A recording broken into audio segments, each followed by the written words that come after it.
বিরুদ্ধে লড়াই করেছি, এনআরসি, এমপিআর, সিএএ, এই সমস্ত বিরুদ্ধে আমরা লড়াই করেছি। ওটা আমাদের নাগরিকত্বের অস্তিত্বের লড়াই ছিল।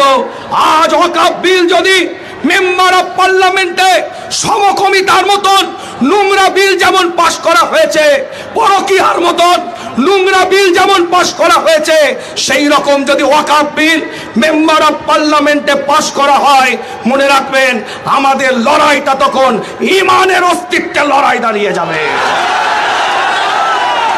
আজকে ছোট্ট করে বলি, এই কলকাতার বুকে মোহাম্মদ আলী পার্কে ইতিহাস সাক্ষী দিচ্ছে। আজ আমার পূর্বে বক্তব্য দিতে দিতে জনাব সিদ্দিকুল্লাহ সাহেব চৌধুরী সাহেব, ওনার সাথে আমার একটা সম্পর্ক আছে, আমার নানা জানের সাথে ওনার ভালো সম্পর্ক ছিল, সেদিক থেকে আমার সাথে একটা ওনার পরিচিতি আছে।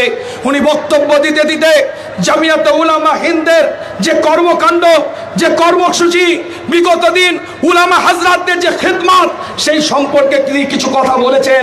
আজ বলে যাই, আমার দাদা যান মোহাম্মদ আলী পার্কের বুকে